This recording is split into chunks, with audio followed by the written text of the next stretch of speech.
Olá, maravilhosa! Tô aqui hoje para mais uma aula, a 7ª, sobre esse livro maravilhoso aqui, Mais Esperto que o Diabo. Então, para você que ainda não me conhece e tá chegando hoje no canal, eu sou a Naitra, eu sou estrategista e educadora financeira e trabalho com finanças desde 2009, à frente de grandes empresas, criando estratégias robustas e eficientes para que elas aumentassem o seu faturamento. E desde a pandemia eu escolhi trabalhar com mulheres que são empreendedoras, com mulheres que são autônomas, com mulheres que estão buscando a sua liberdade, a sua segurança financeira através dos seus próprios talentos, dos seus próprios dons. Então, se você está chegando aqui agora e ainda não está inscrita no meu canal, se inscreva, criatura, ative esse sininho aqui que toda terça-feira tem vídeo novo, você vai ser notificada por e-mail para saber quando tem conteúdo novo por aqui. Eu quero que você entenda que todo o conteúdo que eu tô trazendo aqui é para que você aplique nas suas finanças pessoais e nas finanças do seu negócio, para que você consiga construir um negócio que seja sustentável e próspero.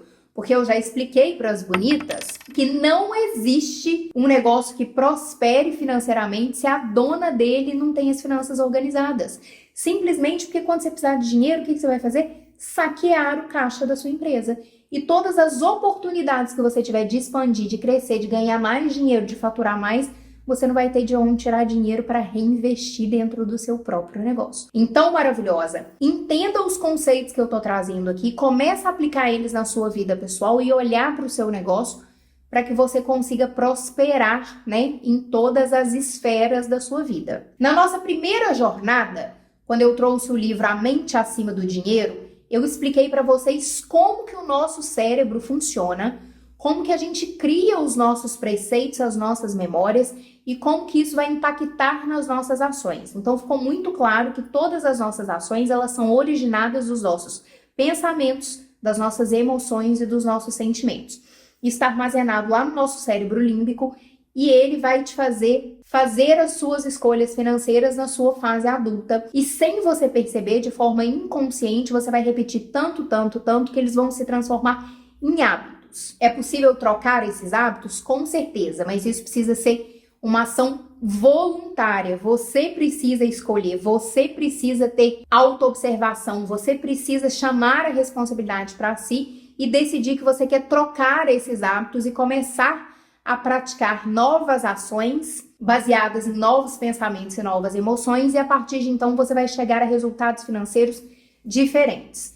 Quando a gente entrou na nossa segunda jornada, a gente está vendo isso na prática através do Mais Esperto que o Diabo. Maravilhoso! O autor criou um manual, de como a gente faz para poder alimentar o nosso eu da prosperidade, aquele eu que não conhece o medo, que não conhece limites, que me possibilita conquistar tudo aquilo que eu quero na minha vida e deixar de alimentar o eu da escassez, que é aquele eu limitado, que faz com que você fique mais pobre, que faz com que você gaste dinheiro com coisas que são desnecessárias, que faz com que você tome atitudes de acordo com a manada, que faz com que você congele, que você tenha medo de tudo. E no último capítulo, a gente começou a conversar sobre os 7 princípios, que o autor traz pra gente como sendo os princípios que vão te blindar da influência do diabo, que vão te blindar deste eu da escassez. Então, na aula passada, a gente conversou sobre o primeiro e o mais importante deles, que é ter um propósito pré-estabelecido na sua vida, nos seus negócios. Eu falo muito sobre isso dentro da minha mentoria. A gente precisa ter um propósito. Ele é a nossa prioridade. A partir dele, eu vou colocar um guarda-chuvinha aqui no meu propósito e a partir dele eu vou começar a desenhar quais são as ações que eu preciso praticar na minha vida, quais são as ações que eu preciso praticar no meu negócio para que eu alcance o meu propósito de vida. E o diabo explica pra gente que todas as pessoas que têm um propósito, elas podem até fracassar no meio do caminho, elas podem precisar recalcular a sua rota, só que elas não vão desistir, elas vão se colocar em movimento até que elas conquistem aquilo que elas desejam. Olha como é importante isso. Então, se você não tem o seu propósito definido, hoje é o dia de você sentar com o seu caderninho e entender qual é o seu propósito de vida. Aquilo que vai te motivar a levantar todos os dias da cama, aquilo que vai te motivar quando der ruim, você vai pensar, não, mas eu tenho algo que é muito maior do que isso. Eu vou tentar de novo, eu vou recalcular a minha rota, eu vou buscar ajuda. Eu vou buscar pessoas interessantes que vão me ajudar a perceber soluções diferentes para problemas que eu estou vivenciando, para que eu consiga subir mais um degrauzinho na minha escada, para que eu consiga ascender, elevar a minha energia, elevar o meu padrão de abundância e de prosperidade, de fato, prosperar na vida e nos negócios. Okay? Então hoje a gente vai conversar sobre os outros 6 princípios que o autor está trazendo pra gente, e tem um aqui que me chamou muita atenção, que eu não esperava que ele estivesse aqui. E aí a gente vai conversar sobre eles, tá? Então vamos lá. O segundo princípio que o autor traz como fundamental para as pessoas que querem se blindar da escassez, se blindar das influências do diabo, é o princípio da autodisciplina. E aqui eu vou quebrar ele em autodisciplina, autoobservação e autodeterminação. Porque aqui o autor vai dizer, né, que aquela pessoa que não consegue dominar a si mesma, dominar os seus pensamentos, as suas emoções, os seus sentimentos, ela não é capaz de regular ninguém que não seja nem ela mesma. Então é uma falsa percepção de poder que você tem de achar que você está manipulando as pessoas, enquanto você não consegue nem manipular as suas próprias ações. Tá fazendo sentido? O que é interessante a gente entender aqui? Que pro autor, todas as pessoas que têm autodomínio, autodisciplina, autodeterminação, autoconsciência, elas vão acabar virando mestres de si mesma. E se elas viram mestres de si mesma, vai ser muito difícil que o meio, que as pessoas às quais ela convive, né, que os mecanismos sociais interfiram nas decisões pessoais dela. Então essa pessoa, ela se transforma numa pessoa consciente das escolhas dela. Lembra, ela definiu o propósito, ela desenhou o caminho e ela não aceita migalhas da vida, ela não aceita coisas que ela não quer da vida, porque ela tá muito disciplinada a conquistar aquilo que ela desenhou para si. E não tenha sido uma influência social. Tá fazendo sentido? Se tá fazendo sentido, curte aqui pra mim, ok? E aí, ao mesmo tempo que ele te conta da importância da autodisciplina, ele vai dizer que tem 3 mecanismos principais que ele utiliza como ferramenta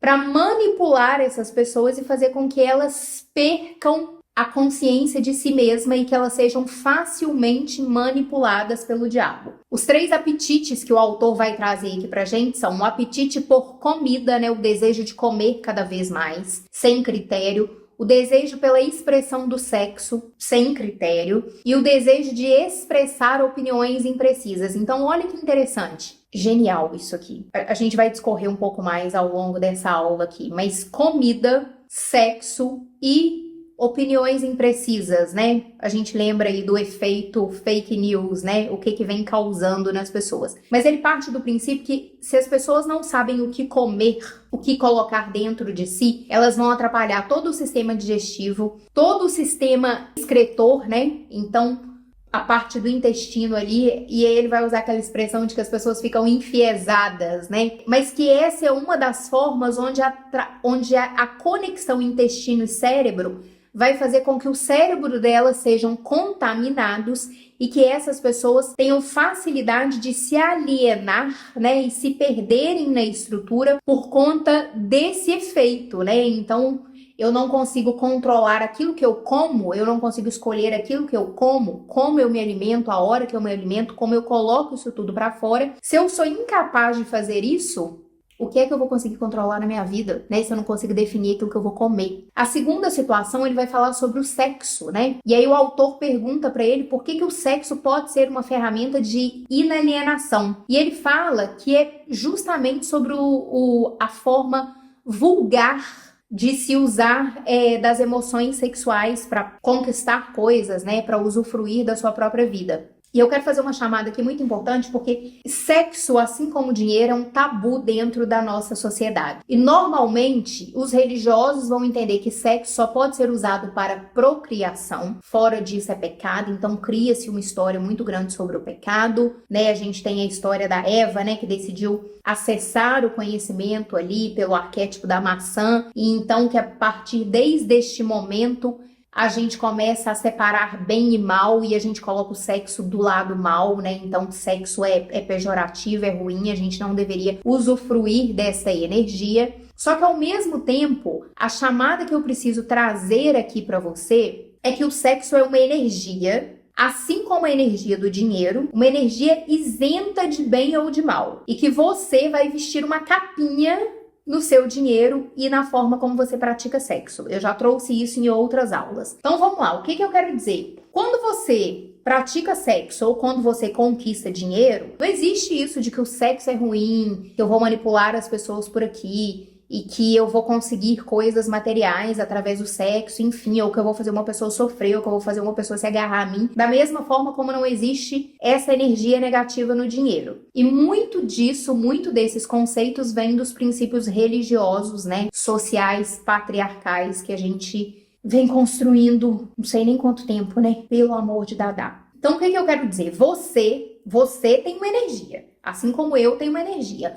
Uma energia que está sendo alimentada pelo eu da escassez, uma energia que está sendo alimentada pelo eu da prosperidade. Cada um de nós, a gente tem a nossa energia. E a gente consegue acessar a energia do outro a longa distância, né? Por isso que tem hora que a gente se dá tão bem com determinada pessoa e hora que a gente não se dá bem com determinada pessoa e a gente fica meio sem entender. Padrões vibratórios e energéticos que vão se alinhando. E isso tem a ver com um dos princípios que ele vai trazer aqui para mim, que foi extremamente surpreendente entender. Então você com a sua energia, você vai pegar uma roupinha, pensa aquelas casas que tem botijão de gás ou filtro com uma capinha de crochê. Lembra dessa memória. É como se você fosse pegar uma capinha de crochê com uma energia boa, uma energia ruim e vestir o seu dinheiro. E vestir a forma como você lida com sexo. Então, essas energias, né, sexo e dinheiro, são energias isentas. É você que vai vestir a sua capinha nelas. Então, se você quer usar essa energia para o bem, capinha do bem. Se você quer usar essa energia para o mal, capinha do mal.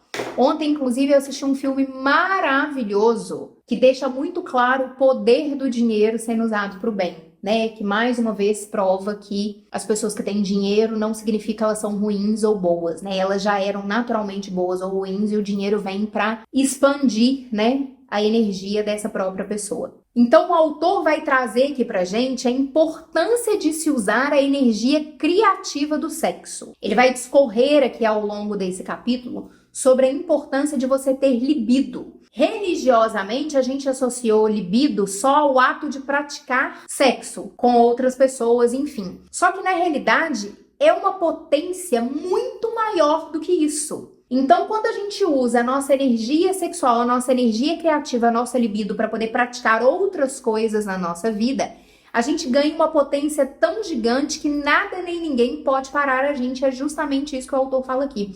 Ao invés de você perder essa potência, lidar com essa energia apenas para praticar um ato sexual, você poderia estar usando ela na sua vida e nos seus negócios.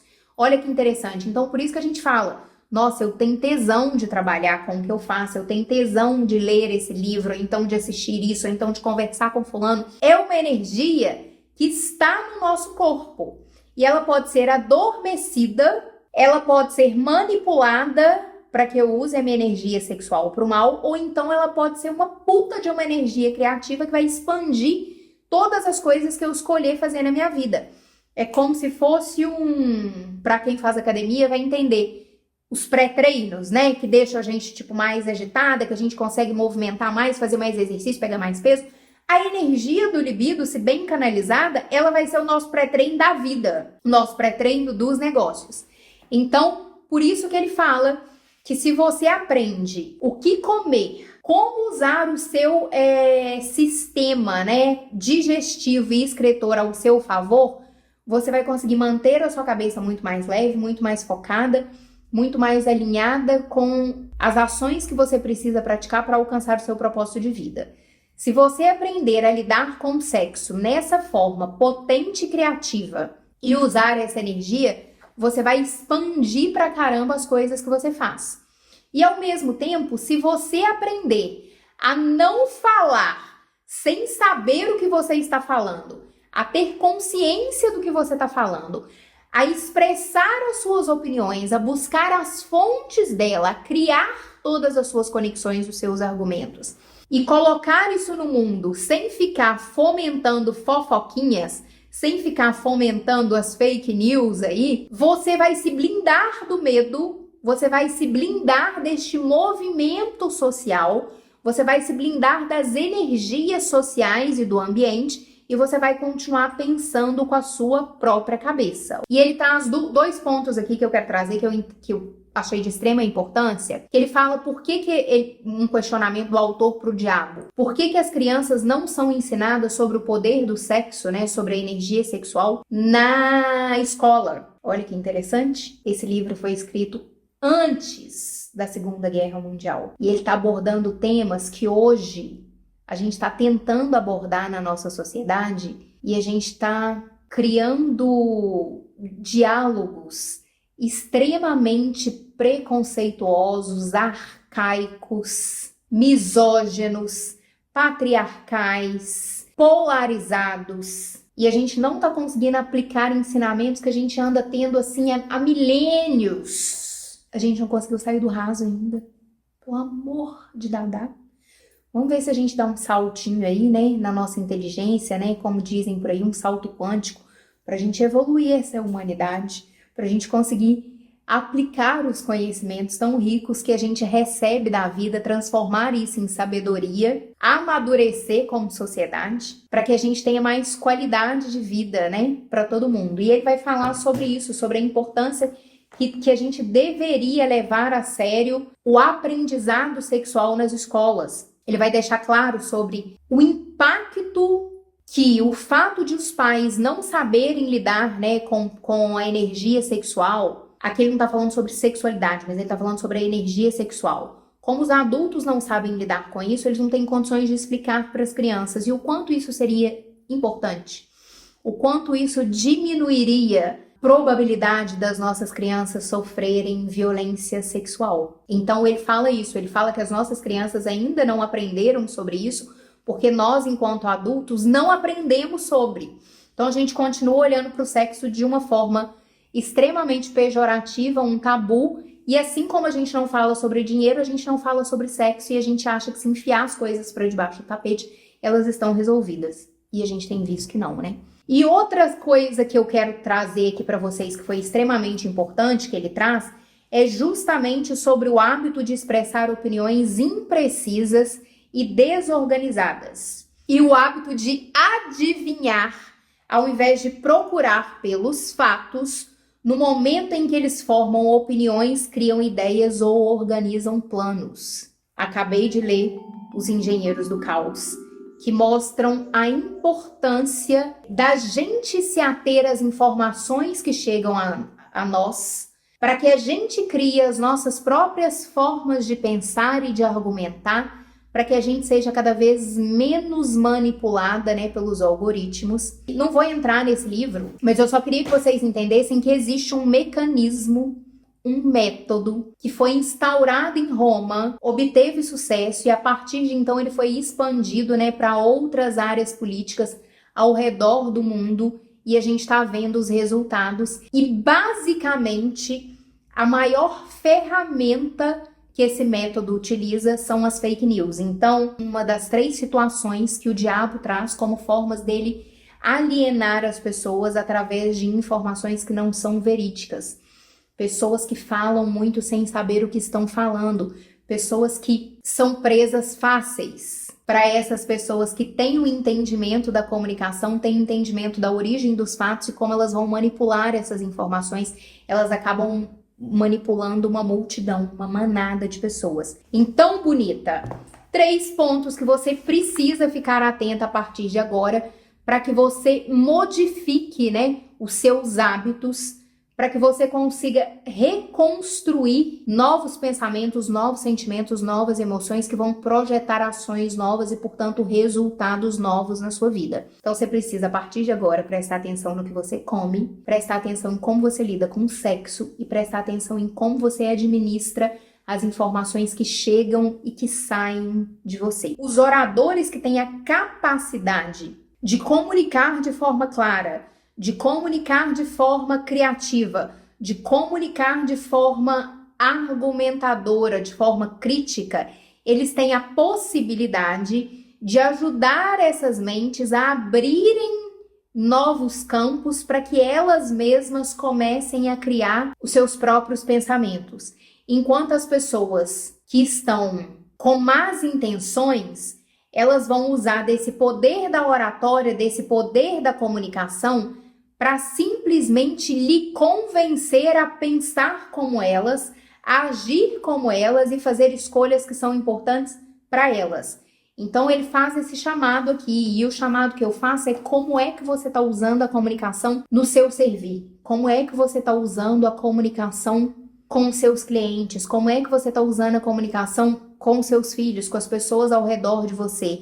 Você está usando essa comunicação no intuito de gerar medo, de paralisar as pessoas, de fazer com que as pessoas pensem exatamente como você, de manipular as informações e as ações, ou você está utilizando a sua habilidade de se comunicar para poder gerar mais conhecimento, provocar e ajudar a essas pessoas a se sentirem seguras, se sentirem potentes, se sentirem donas dos seus próprios pensamentos, autorresponsáveis pelas escolhas que elas fazem. E aí? Tô te provocando. Então a gente já falou sobre o propósito, a gente já falou sobre autodisciplina, agora a gente tá entrando no terceiro princípio que ele traz, que é o princípio da adversidade. O que ele quer dizer com isso? É imprescindível que a gente aprenda através dos nossos fracassos, que a gente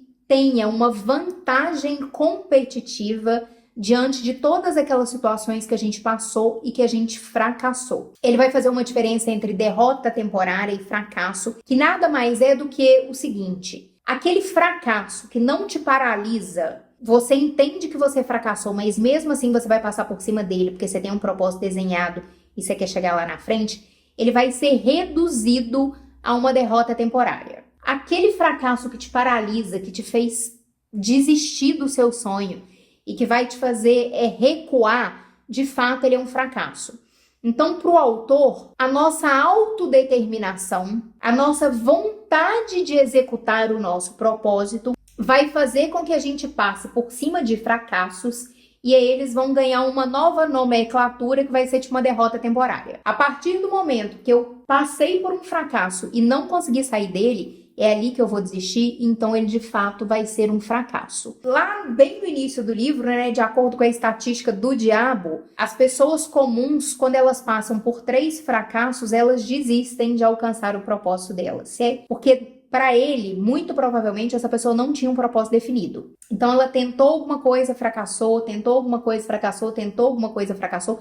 Ela desiste, ela vai se tornar uma pessoa alienada e de fácil manipulação. E aquelas pessoas que definiram de fato o propósito, elas vão passar por esses momentos, vão extrair uma vantagem competitiva, ou seja, olhar para trás, entender o que elas fizeram de errado, onde é que elas podiam fazer um pouco melhor, vão passar por cima daquilo até que elas alcancem os desejos e os sonhos delas, ok? E ele vai dizer também que o fracasso é uma das formas que a gente tem de entender que o nosso plano tá errado. Que o mapinha que eu desenhei para sair de onde eu tô e chegar até o meu propósito tem alguma coisa de errado. Então eu preciso reformular o meu plano. E a grande diferença entre as pessoas de sucesso e as pessoas fracassadas é o seguinte: as pessoas de sucesso, elas têm um plano, elas desenham um mapinha e quando elas passam por algum tipo de fracasso, elas olham o caminho que elas traçaram, entendem onde elas erraram, quais eram as ferramentas que elas precisavam, que elas não carregaram, e aí elas recalculam essa rota e seguem em busca do propósito. As pessoas fracassadas, elas não têm um propósito. Então elas pegam um caminho que às vezes elas viram um vizinho, alguém na rede social que desenharam, elas começam a fazer aquilo ali e aí aquilo dá errado. Elas mudam tudo, elas mudam o plano. Então às vezes antes eu tinha um plano para conquistar uma casa, deu errado, eu desisto. Aí eu fiz um plano para conquistar um carro, deu errado, eu desisto. Aí eu fiz um plano para conquistar uma moto, deu errado, eu desisto. Enquanto que a pessoa que tem um propósito, ela teria definido uma vida de sucesso para ela e ela vai criando caminhozinhos para ela conquistar a casa, o carro, a moto, enfim, tudo que ela quer. E aí quando ela dá uma escorregada na casca de banana, ela entende, recalcula a rota, mas ela não perde o alvo. Então entenda o propósito como sendo um alvo e a jornada como sendo um caminho. Pessoas de sucesso têm um alvo e se elas fracassam, elas recalculam a rota. Pessoas de fracasso não têm um alvo, pegam qualquer caminho, dá alguma coisa ruim, elas desistem e correm para tentar outra coisa. Por isso que no final da vida elas não vão conquistar nada.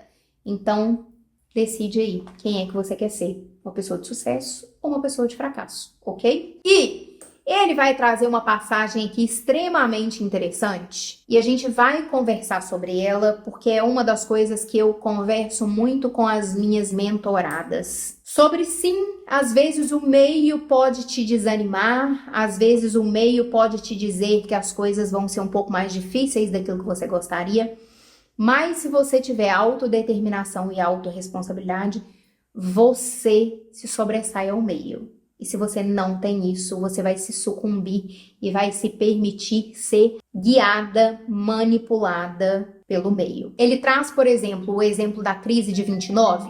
Quando o fracasso em massa toma conta de uma nação, tal como a crise de 29, essa circunstância está em perfeita harmonia com os planos da natureza, de quebrar os hábitos e, por sua vez, fazer florescer novas oportunidades. Então, o que ele vai entender aqui como sendo essa harmonia da natureza? Tá muito ruim. A humanidade está indo para um caminho que as coisas não estão interessantes. Eu tô falando isso de forma lúdica, tá, gente? Vamos lá. Mas é como se a humanidade estivesse indo para um caminho onde as coisas não estão interessantes. As pessoas estão, na crise de 29, estão manipulando o dinheiro da forma errada. Elas estão apostando muito alto em troca de alguma coisa que no final das contas elas não conseguiram. E aí foi aquela corrida gigantesca para poder retirar o dinheiro do banco, onde foi quebrando um monte de instituição financeira nos Estados Unidos e aí fez um efeito dominó no mundo. Então o que ele quer dizer? Quando acontecem esses momentos, a natureza cria um caos para que a gente se reorganize socialmente, para que a gente leve uma chacoalhada na cabeça, para que a gente quebre aquele hábito que estava internalizado e crie a possibilidade de novas oportunidades. As pessoas que estão atentas, elas vão sentir esse chacoalhão e elas vão começar a olhar para o lado, descobrir novas parcerias, novas formas de fazer aquilo que elas faziam, então outras coisas que elas ainda não faziam, novos talentos, novas sociedades, criam um produto novo, um serviço novo, e aí elas prosperam. A gente vê muito isso em toda crise, a gente vê empresas que se destacam e empresas que quebram. Em todas as crises isso vai acontecer, isso é extremamente cíclico, a gente vai ter crise com constância. Não existe governo, não existe país que seja blindado de crises, essas crises vão acontecer, o que a gente precisa aprender é olhar para elas, aprender com elas, tirar a nossa vantagem competitiva, reorganizar o nosso negócio, reorganizar o nosso servir e prosperar a partir dele. Mas só as pessoas que estão despertas vão conseguir fazer esse movimento. A grande maioria delas, 98% de acordo com a estatística do próprio diabo, elas vão se sucumbir à crise e vão começar a colocar o defeito no sistema, na política, no outro, no sócio, e aí elas vão se ver paralisadas e entender que não existem possibilidades e elas vão entrar cada vez mais em padrões de escassez, empobrecendo, adoecendo, ficando aquelas pessoas reclamonas. E aí, olha que interessante, eu tô fazendo um curso que chama Sabedoria do Trauma, né? Onde a gente entende como que o trauma afeta a nossa mente. E ao afetar a nossa mente, como que ele vai modificar os nossos pensamentos, as nossas emoções e fazer com que a gente faça escolhas diferentes. E aí, Gabor, ele fala sobre isso para que a gente olhe para o nosso trauma.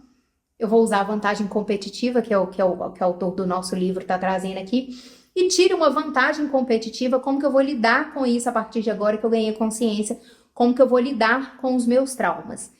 E na última aula que eu assisti dele, eu fiz uma anotação aqui que eu quero trazer para que você veja como que isso se entrelaça com o conteúdo desse capítulo do livro, que diz que sim, a gente pode ser influenciado pelo meio, e na grande maioria das vezes seremos, desde que a gente não esteja desperto, mas a gente pode manipular o meio a partir do momento que nós estivermos despertas.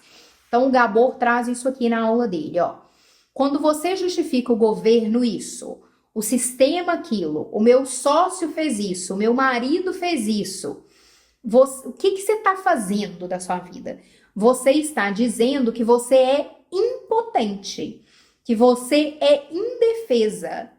E a tua mente está lhe dizendo exatamente isso, que você é impotente. Lembra que a mente mente? Que você acaba por acreditar na sua mente, cruza os braços e permite ser manipulada e levada pelo ambiente. A origem, né? Lá a gente está estudando sobre trauma, mas a origem desses fatos vem de quando você era uma criança, você não podia e nem deveria ter assumido responsabilidades, mas de alguma forma você vivia em um ambiente onde outras pessoas que tomavam decisões estavam ali usar, ali manipular e ali ignorar, ou seja, elas não lhe viam. Isso criou a sua realidade de mundo, onde você é uma pessoa impotente, indefesa e que não tem a capacidade de construir o meio. Mas você tem essa capacidade.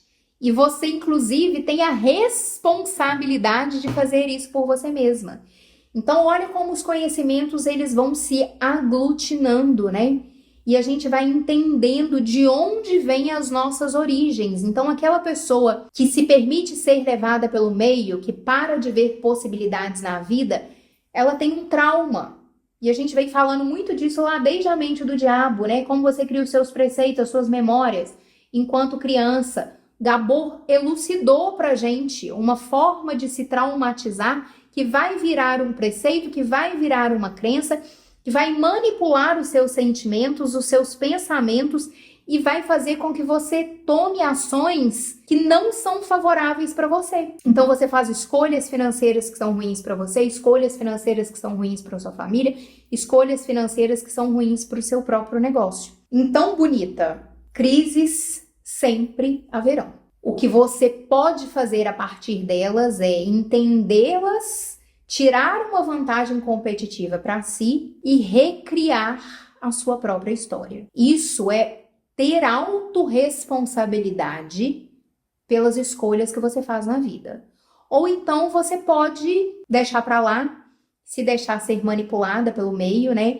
Quando tá todo mundo falando que as coisas estão ruins, você entende que as coisas estão ruins também, que não tem jeito de você fazer dinheiro, que é difícil vender, e essa lenga que às vezes eu escuto de algumas empreendedoras que não querem sair do lugar e que não querem uma solução para os seus problemas. Elas só querem achar mais uma pessoa para validar a visão de vida que elas têm.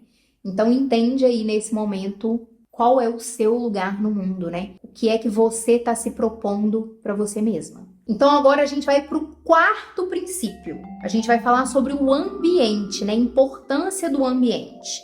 A gente já falou sobre propósito, a gente já falou sobre autodisciplina, a gente já falou sobre como aprender na adversidade e agora a gente vai conversar sobre o ambiente. O autor, ele usa uma expressão que eu venho falando para vocês em outras aulas, que é o ritmo hipnótico. O que significa isso? Todos os hábitos que foram pré-estabelecidos e que já entraram em você, estão tão arraigados, né, tão penetrados em você e no seu cérebro, eles entram num automatismo. Você nem questiona mais, você faz aquilo de forma automática, sem perceber, tipo escovar os dentes, vamos supor. Isso para ele é denominado de ritmo hipnótico, ou seja, é a fidelização de um hábito. Você nem questiona mais.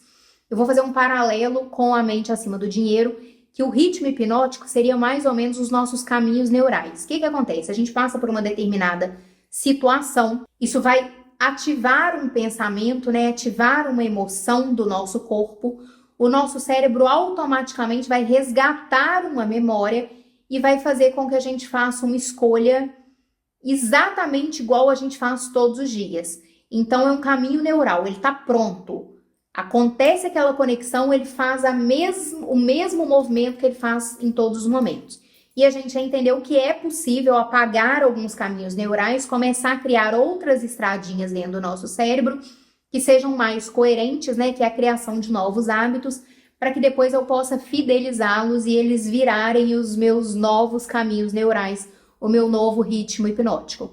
Só que a gente precisa ter a percepção e a autorresponsabilidade de que esse movimento nunca vai ser voluntário. Eu preciso estar consciente dos meus pensamentos, das minhas emoções, das minhas ações, para que eu deseje trocá-las e que eu encontre mecanismos de ir substituindo até que eu treine o meu cérebro, ok?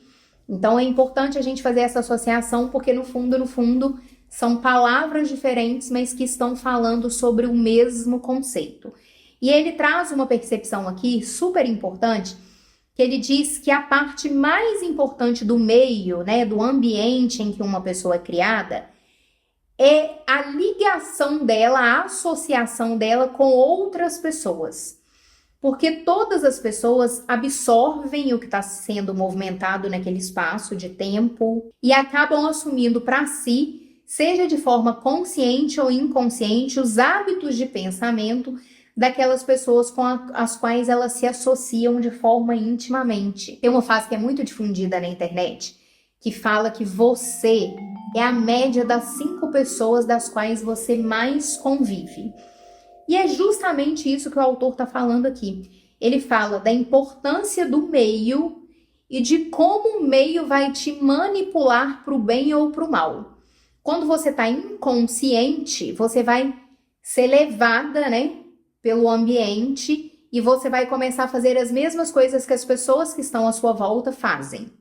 Quando você está consciente, você vai começar a escolher melhor quem são as pessoas que estão à sua volta, os lugares onde você frequenta, os pensamentos que você consome, né, as informações, os conhecimentos que a vida traz para você através de outras pessoas.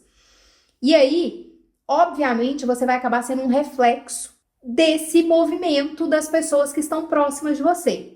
Então, me acompanhe aqui. Vamos supor que você é uma pessoa que gostaria de fazer uma dieta, que gostaria de emagrecer, que gostaria de mudar os seus hábitos alimentares. Só que a sua turma, seu marido, seu companheiro, a sua companheira, ou então seus pais, seus filhos, a turma do trabalho, né, a turma, os seus amigos, enfim, que você vê nos finais de semana, ninguém gosta de praticar exercício, ninguém gosta de comer saudável. É a turma da cervejinha todos os dias, do churrasquinho, do torresminho, do bombonzinho depois do almoço. Então, você acaba que você repete todos estes hábitos. Muitas das vezes de forma inconsciente, sem entender que você está sendo manipulada pelo meio. E aí, quando você desperta para isso, você toma consciência, você vai ter 2 alternativas. Ou você vai desistir no meio do processo, fracassar, né? E como aquele propósito não estava muito claro para você, você vai desistir e vai jogar a culpa no meio e falar que as pessoas à sua volta são assim e que você não tem condições de fazer diferente, enfim. Ou então, você vai assumir a autorresponsabilidade e mesmo as pessoas que estão à sua volta não fazendo isso, você vai decidir que você vai fazer diferente. E aí, se você tiver muita consciência e estratégia, um planejamento, você vai começar a se aliar a pessoas que pensam da forma que você gostaria de aprender a pensar. Tá me acompanhando? Então você vai entrar numa academia e aí você vai começar a fazer, às vezes, participar de eventos com aquela turminha da academia. Você vai, às vezes, entrar num grupo de corrida, às vezes num grupo de canoagem. Por quê? Mais do que fazer o exercício físico, mais do que aprender a comer bem, você tá buscando se nutrir de pessoas que já vivenciam um hábito que você quer implementar na sua vida. E aí é como se você ganhasse parceiros, né? Como se a vida fosse ficando mais fácil, porque daí ao invés de você lutar todos os dias contra aquele hábito que está enraizado em você e de todas aquelas pessoas que estão à sua volta que têm esse mesmo hábito, você começa a visualizar novas possibilidades, a estar em ambientes onde as pessoas já fortaleceram o hábito que você quer criar. Então ele vai deixar isso muito claro, que é pra gente poder fazer isso na vida e nos negócios, né? Quem são as pessoas que te inspiram? Quem são as pessoas que já praticam ações que você gostaria de implementar na vida e nos negócios? São essas pessoas que você vai precisar conviver. E ele vai deixar claro que algumas pessoas, né, principalmente os seus relacionamentos mais íntimos, pessoas que moram dentro da sua casa, as pessoas do seu trabalho, onde você convive muito tempo, elas vão ter uma grande probabilidade de manipular o meio E se você estiver inconsciente, você vai ser absorvido e definido por isso. E a partir do momento que você está consciente, algumas pessoas simplesmente não vai ter como você abrir mão, mas você vai aprender a lidar com isso de uma forma consciente. Ah, meu marido, meu companheiro, minha companheira, enfim, fazem essa escolha, mas isso para mim não é interessante, eu já entendi que não é. Ao invés de eu fazer como ele, ou então ao invés de eu perder o meu tempo tentando convencer ele de fazer diferente para que eu me beneficie disso, não. Eu vou focar em mim, eu vou entender o que é importante para mim e eu vou começar a achar pessoas à minha volta que serão aliadas. Mais na frente ele vai usar o termo mastermind, a gente vai voltar a conversar sobre isso. Mas no fundo, o que o autor quer dizer é que o meio influencia as pessoas que não estão despertas. Então, as pessoas que vão se permitir serem influenciadas pelo meio, elas vão usar isso como uma justificativa para não conseguirem realizar aquilo que é importante para elas. As pessoas que estão despertas, elas vão entender sobre o meio e elas é que vão começar a mexer os pauzinhos ali ao redor delas para manipular o meio delas e para se associarem a pessoas que têm os pensamentos que elas gostariam de ter, né? Que têm os hábitos que elas gostariam de ter, e isso vai ajudar elas a saírem daquele ritmo hipnótico e a transformarem os seus hábitos em hábitos saudáveis e prósperos. Fez sentido?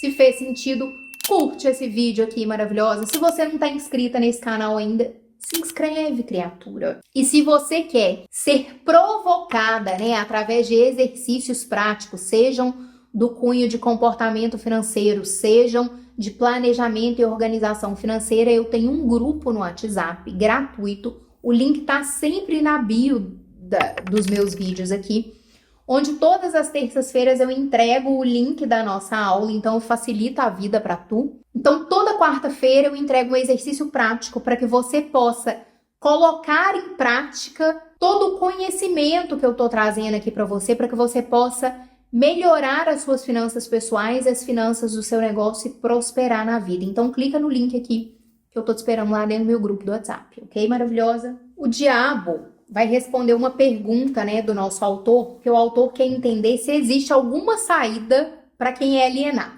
E aí o diabo vai responder o seguinte: sim, há uma saída para os alienados. Eles podem parar de alienar-se, assumir o controle de suas próprias mentes e escolher um ambiente que inspire pensamentos positivos. Isso eles vão conseguir obter através da definição de propósito. Olha só, voltamos lá no primeiro princípio, propósito. Então, extremamente importante. Hoje, depois dessa aula, sua obrigação, seu exercício é definir qual que é o seu propósito de vida. O que é que você quer da vida.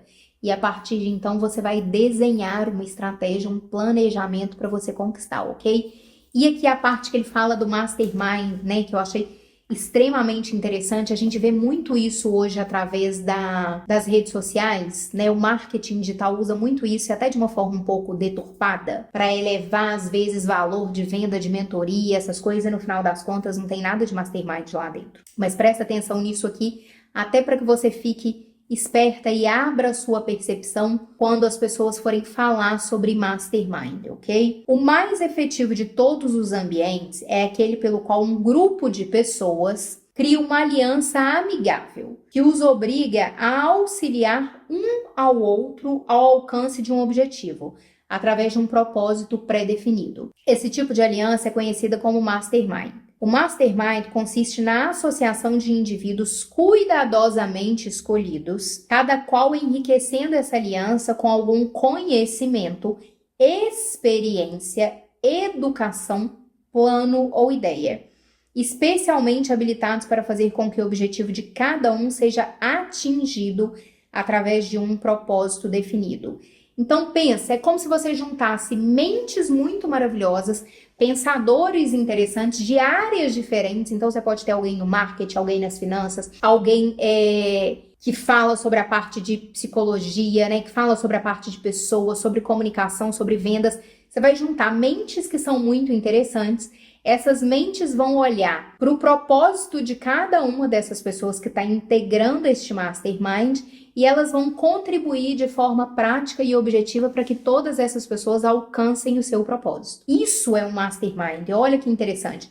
E você pode fazer isso na sua vida, né? Então você pode se alinhar a amigos seus, a amigas suas, você pode procurar mentores, você pode procurar mesas interessantes para você sentar e para você poder trocar. Você pode inclusive criar o seu próprio mastermind juntando várias empreendedoras de áreas diferentes para que vocês possam entender qual que é o propósito de cada uma e qual que é a forma que vocês vão definir, né, de uma ajudar a outra para que todas vocês alcancem esse propósito. Eu gosto muito desse formato e eu vou explicar para você de uma forma prática o porquê. Quando você está dentro de um problema do seu negócio, muito provavelmente você não vai ter facilidade de encontrar soluções para sair desse problema sozinho. Mas ao mesmo tempo, se uma empreendedora viesse conversar com você e te contasse qual que é o problema dela, rapidinho você acha uma solução para o problema dela. Por quê? Porque você não está envolvida emocionalmente com esse problema.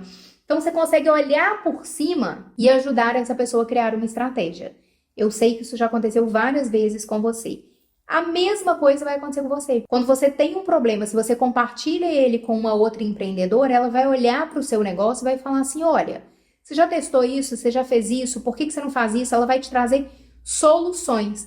E a partir do momento que você está consciente, que você está escolhendo as pessoas certas, que vão opinar pelo seu negócio, que vão lhe trazer soluções, você vai conseguir dar saltos dentro da sua profissão. Mas por que o autor fala que você precisa escolher essas pessoas de uma forma muito especial? Porque se você escolhe as pessoas que estão dispostas a alimentar o eu da escassez, toda vez que você vier com um problema, elas vão te entregar mais um 5.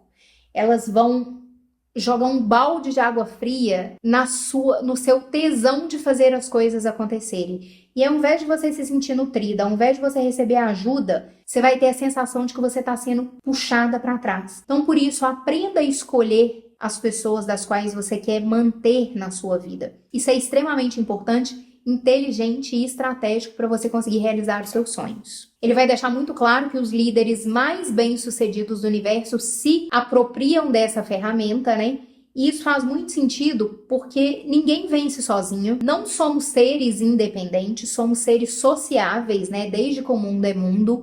A gente precisa viver em sociedade, a gente precisa do outro para compartilhar a vida, né? Para ajudar a gente a validar as nossas percepções, a agregar conhecimento. Então, você vai se associar com pessoas de forma naturalmente. Então, seja estratégica, seja consciente, saiba fazer as escolhas certas, né? De acordo com o seu propósito, onde é que você quer chegar. E aí o autor vai falar sobre o nosso quinto princípio, o tempo. Praticamente chover molhado, né, maravilhosa? Porque a gente já cansou de falar que o tempo é a sua moeda mais cara. Ele não pode ser reposto. Você não pode comprar tempo. E, se é que você ainda não fez essa analogia, desde que você nasce, o seu contador, ele é regressivo. Então, você está perdendo tempo. Se você está perdendo tempo, aprenda a usufruir desse tempo com sabedoria, porque você não vai conseguir repor esse tempo. Então, como que você vai fazer isso?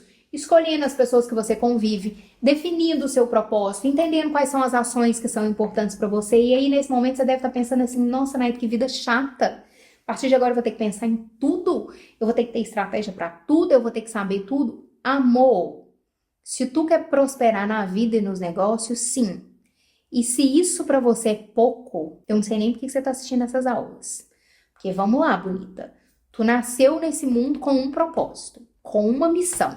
A sua única função de vida é exercer este propósito. Então, você precisa ser estratégica e criar um planejamento para que você cumpra o seu propósito de vida. Como que você vai fazer isso? Na grande maioria das vezes, através do seu trabalho, que é o seu servir. Por isso que as coisas estão conectadas.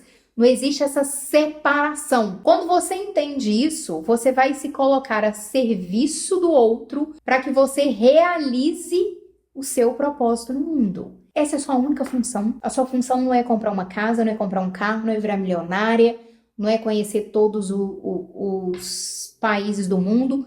Isso podem ser seus sonhos. E você sim pode conseguir realizar isso através do seu servir. Mas entende que isso é muito pequeno para ser o seu propósito de vida? Imagina um jogo. Vamos pensar naquele jogo da vida. Você nasceu aqui e lá no final você vai morrer, vamos supor. Você tem um único objetivo no jogo, é ganhar. O seu objetivo de vida é viver o seu propósito na Terra, concluir o seu propósito na Terra. E ao longo do jogo, ao longo da sua vida, você vai realizar várias coisas que estarão alinhadas com o seu propósito de vida. Então, sim, você pode comprar a sua casa, você pode comprar o seu carro, você pode fazer sua viagem dos sonhos, você pode ter seu guarda-roupa dos sonhos, você pode falar quantas línguas você quer. Só que você vai entender que isso tudo faz parte do caminho, isso faz parte da jornada que vai te levar ao seu propósito de vida. Acabei de lembrar de uma fala do Cortella, que é uma fala maravilhosa, que ele fala que não existem prioridades. Existe uma prioridade no singular. Eu confesso que isso me provocou um pouco a pensar, né? Porque a gente coloca uma prioridade, às vezes uma prioridade na alimentação, uma prioridade do sono, enfim. Quando ele traz isso, que a gente tem uma prioridade de vida, que o resto vai ser secundário, terciário, enfim, é muito sobre isso que ele tá falando. A sua prioridade é executar o seu propósito nessa vida. Todas as coisas que você vai realizar ao longo da sua jornada, elas vão ser importantes para você. Você vai definir o que é importante para você.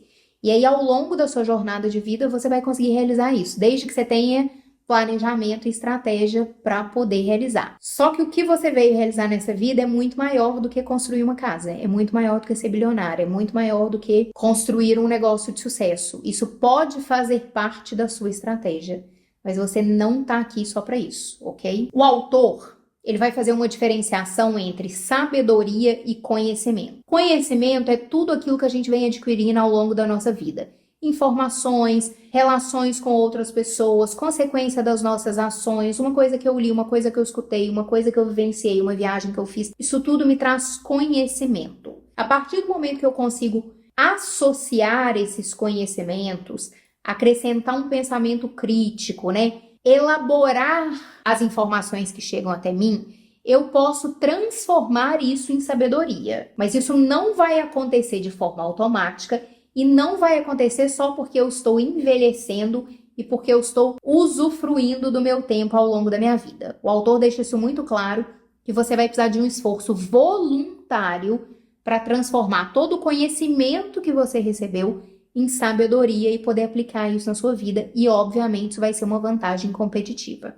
A gente está numa era onde o marketing digital, o digital, está transformando negócios. Isso é muito legal. Não é uma crítica aqui. Só que existem pessoas que são muito jovens, que estão ganhando muitos milhões, aplicando uma metodologia que eles estão criando e que funcionou para eles, mas que eles ainda não têm bagagem, nem experiência, nem repertório de vida para entender que isso pode ser aplicado para outras pessoas. E é muito fácil, quando tudo é mato, qualquer estratégia funciona. A partir do momento que o lugar é povoado, a gente precisa ter mais critério nos métodos, né, nos passos, nos preceitos que a gente aplica dentro do nosso negócio. E eu já cansei de observar, não foi nenhuma, nem duas, nem três vezes, não, pessoas que são consideradas autoridades na área delas, modificarem pensamentos, modificarem ações, modificarem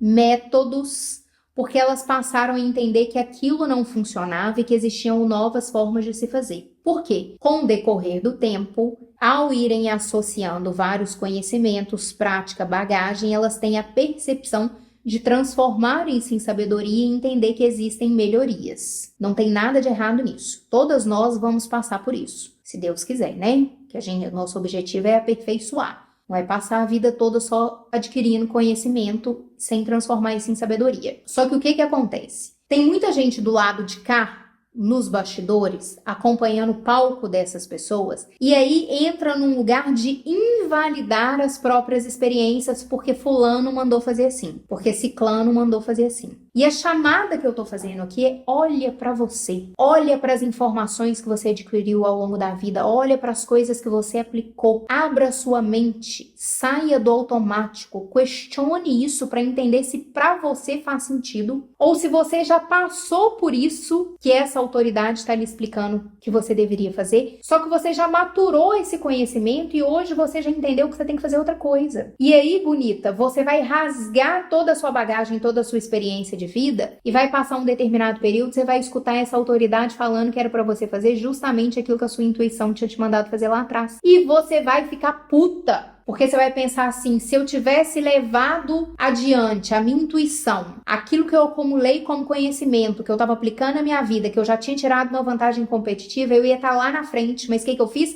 Eu fui escutar o outro, regredi para agora estar escutando que eu deveria estar lá. Você tá entendendo? E não é que essa pessoa está errada. Só que essa pessoa está num momento de vida que às vezes você já passou, você já está aqui. Então aprenda que tipo de conteúdo é esse que você está absorvendo. Se isso faz sentido para você, ou se dentro do seu período de maturação você já passou por isso, já entendeu que não é necessário e que você está em outro lugar, ok? Por isso que eu fiz essa chamada aqui. Não se diminua para caber em espaços, não se diminua para aplicar estratégias que no fundo, a sua sabedoria já está te dizendo que elas não são necessárias e que elas não vão fazer sentido para você. Vamos combinar isso aqui? Aí a gente chegou no 6º princípio, que para mim foi... explodiu a cabeça aqui, se é que você me entende.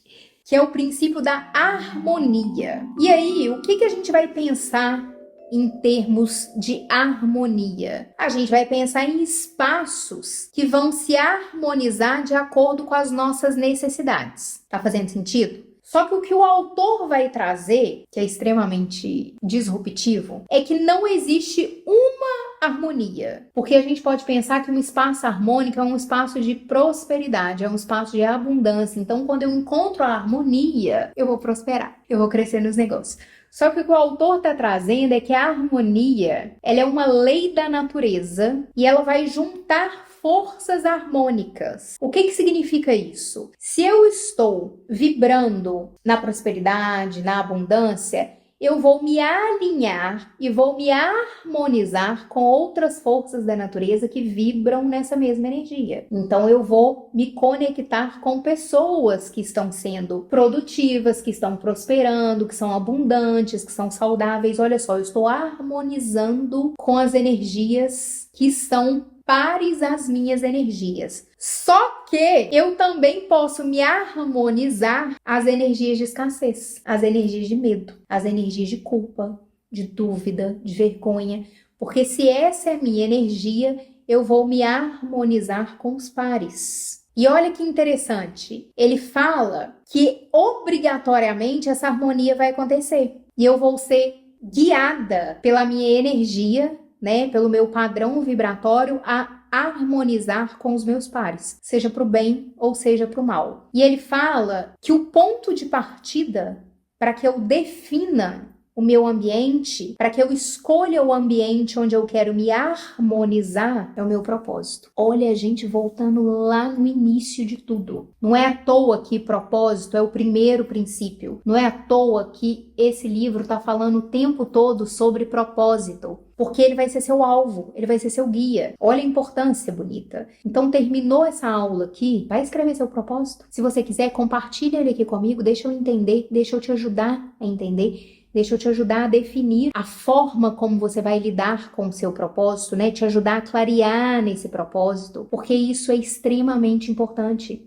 Eu tenho um módulo inteiro falando sobre propósito dentro da minha mentoria, não é à toa. Ele é extremamente importante. Através dele, eu vou identificar como eu vou comunicar o meu servir, qual vai ser o meu servir, que produto eu vou vender, que serviço eu vou vender, porque precisa estar alinhado com o meu propósito de vida, que é uma coisa muito maior que aquilo que eu vim fazer quando eu despenquei aqui na Terra. Tá fazendo sentido? É muito sensacional. E aí a gente chega no 7º e último princípio, que é a cautela. E aí, ele vai falar sobre as pessoas que agem primeiro e pensam depois.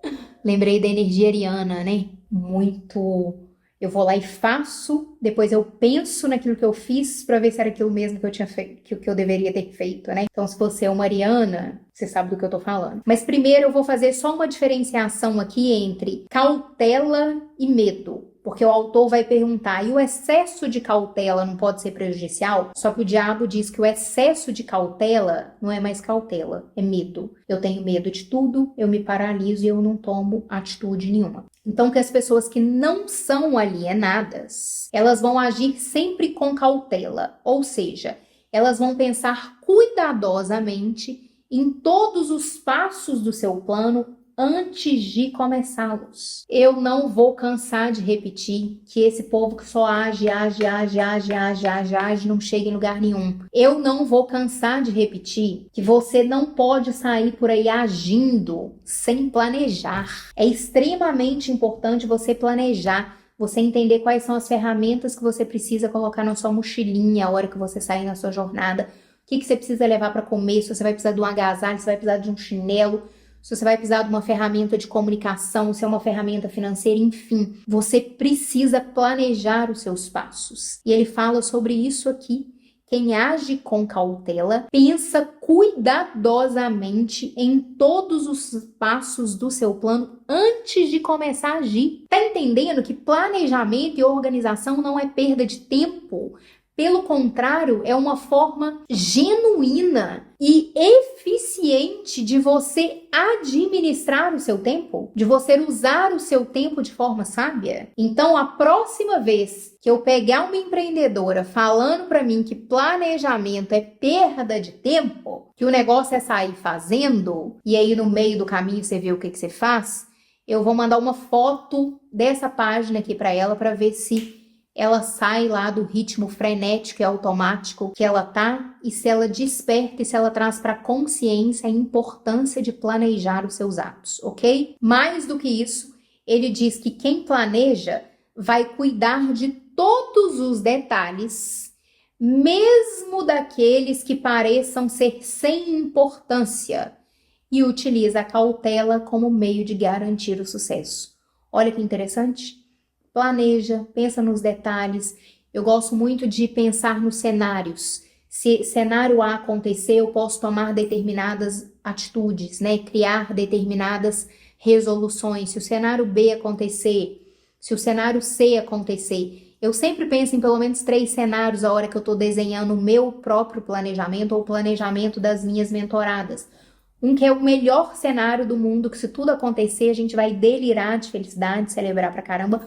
Um que é o pior cenário do mundo, se der tudo ruim, quais são as ações que a gente vai aplicar para sair dele, e pelo menos um cenário intermediário. Isso faz com que a minha cabeça entre preparada na minha jornada para coisas que podem acontecer, e eu vou ter muito mais facilidade de desfocar do problema e içar uma solução, porque eu já pensei nos cenários. Então, é extremamente importante você começar a planejar. Mas só para você começar a planejar, o primeiro passo é identificar qual que é o seu propósito, porque o planejamento vai surgir depois para ele te guiar até lá, combinado? E é assim maravilhosa, com esses 7 princípios, que foi a promessa que o autor fez pra gente lá na primeira aula. Quais seriam os princípios para que você não se alienasse, para que você não fosse manipulada pelo diabo, para que você não alimentasse o seu eu da escassez. Ele falou que ia trazer isso pra gente lá no início, ele tá cumprindo a palavra dele, ele tá entregando os 7 princípios aqui. E os 7 princípios são propósito, autodisciplina, adversidade, ambiente, tempo, harmonia e precaução. Então presta atenção nessa jornada, porque essa jornada foi maravilhosa. O autor trouxe pra gente princípios, informação, conhecimento de extrema importância que cabe agora a você associar isso tudo à sua bagagem, às suas experiências, ao seu repertório de vida e transformar isso em sabedoria e poder aplicar dentro da sua vida financeira pessoal e dentro da vida financeira dos seus negócios, para que você prospere cada vez mais e para que você dê espaço cada vez mais para o seu eu da abundância. Combinado, maravilhosa? Eu adorei passar essa jornada aqui com você. Achei riquíssima. Fiquei mais feliz ainda de entender como que as nossas informações e os nossos conhecimentos estão se alinhando. Então, não vou cansar de repetir que na jornada 1 a gente aprendeu como que o cérebro funciona, como que a gente faz as escolhas financeiras, práticas, como que a gente pode reeducar o nosso cérebro através de um treinamento comportamental. Na nossa segunda jornada, a gente está vendo isso acontecer na prática, né? Numa narrativa super envolvente desse autor. Então tá maravilhoso. Não vou contar para vocês quem é que vai aparecer na terceira jornada, mas vocês vão entender que tá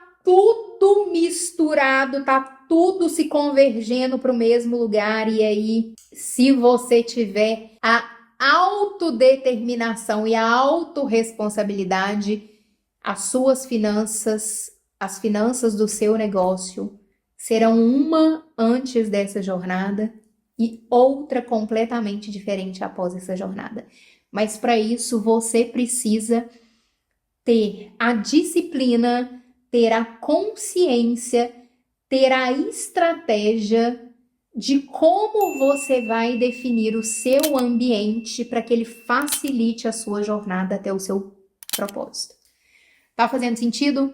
Eu tô me divertindo demais com essas aulas, eu quero escutar você, então deixa um comentário aqui para mim, para que eu entenda como as aulas estão fazendo sentido para você e quais são os lugares onde eu poderia melhorar para essa informação chegar até você de uma forma mais fácil ainda de ser digerida. Ok, maravilhosa? Então é isso. Na próxima semana eu te vejo de novo, né? E aí numa terceira jornada diferente dessas duas até agora.